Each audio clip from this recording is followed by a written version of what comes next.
Hello and welcome to We Are Finns From the Top programme, where we talk to the leaders of the top companies in the aerospace and aviation industries. I'm joined today by Nick Leontidis, who is the Group President for CAE's Civil Aviation business. Nick, welcome to the programme. Now, training these days is probably the highest thing on the agenda. We talk to airline CEOs who say the thing that keeps them awake is a shortage of pilots in the future. Is that right? Because we've always been saying there's going to be a shortage of pilots and we don't seem to have ever reached that point yet. Is it going to happen? Well, I think, yeah. I mean, we've put out a report last year to try to project the number of new pilots that the industry is going to require. And there is certainly demand for pilots. Different parts of the world for different reasons, but certainly here in Asia, as we're here in Singapore Air Show, definitely there is demand for new pilots, and really it's the fastest growing region. Lack of infrastructure, lack of pools of pilots, and therefore airlines are having to grow these pilots very quickly. And the lead time to create a pilot isn't short; it takes time, so you have to really plan for it in order for it not to get caught.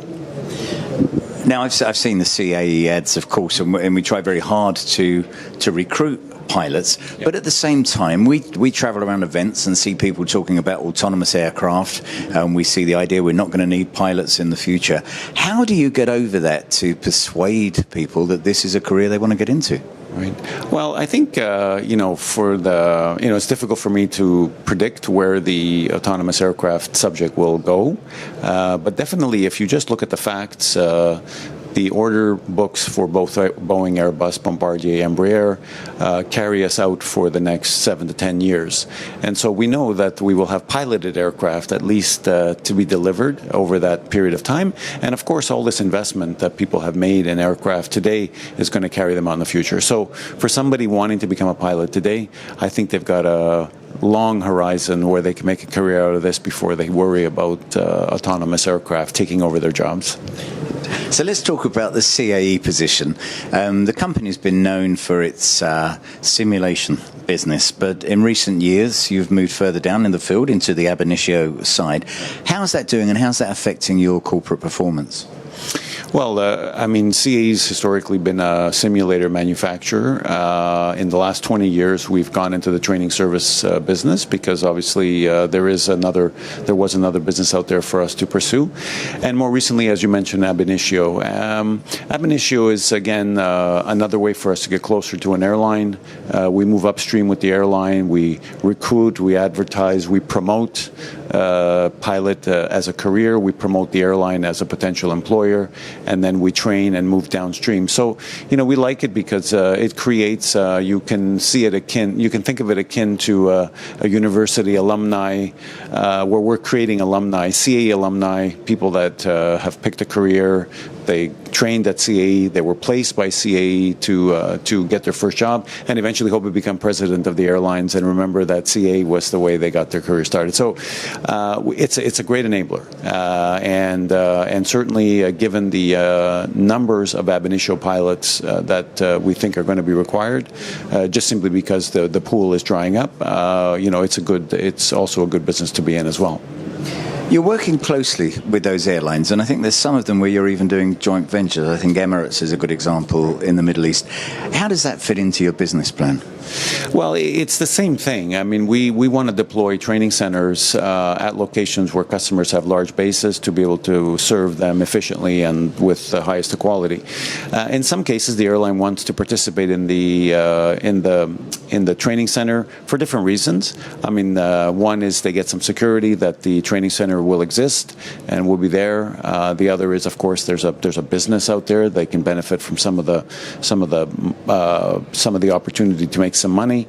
And so I think, when you put it all together, we offer the customer the opportunity to either sign a long-term agreement and come and train with us and rely on capacity being available for their operational needs, or they can participate in the business, invest in the business with us. And as you mentioned, people like Emirates, Indigo Airlines, and so on and forth, Japan Airlines. There's a number of these joint ventures, but effectively it's the same thing. It's just really who owns the training center and how involved is the airline in that training center on an investment basis.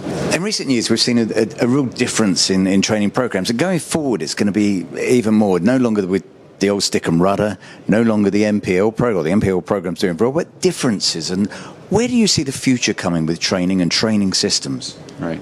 Well, certainly in the ab initio world, MPL programs are still alive and thriving, and standardized programs, the standard classic commercial pilot license programs, are certainly also being used.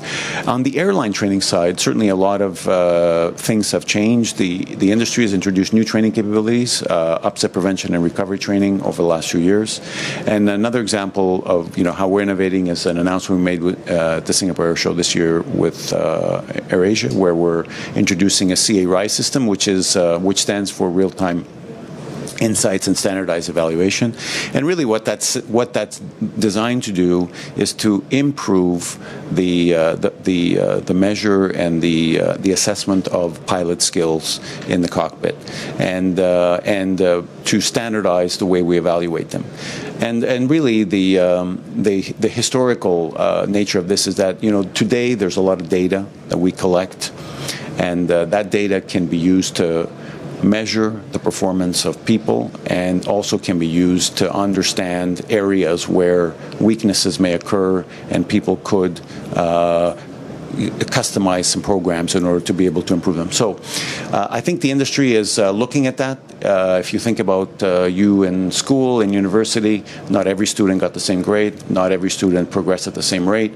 In the pilot training world, we use a much more standardized approach. It's not for everybody. It doesn't mean people can't be pilots. And given the number of young people that we're pushing through the system now, we think these systems are going to become more and more relevant. And for management, it's going to provide them with some insights that they'll be able to understand the quality of the and capabilities of their pilots. Question I always like to ask the leaders of our businesses in this industry is, what is it that wakes you up in the middle of the night in that cold sweat? Well, for me, it's actually just seeing how we're going to serve all this. And I think, there's a lot coming. I think that we have to execute. It's easy to say that there's a shortage of pilots and there's demand, and it all sounds good, but executing all of this in a high quality and with high standards is going to be the challenge. And that's really what keeps me up at night. Nick, thank you very much for joining us on the program. And don't forget, you could see more about these and other stories by logging onto the website and subscribing, www.wearefin.com. Thank you for watching.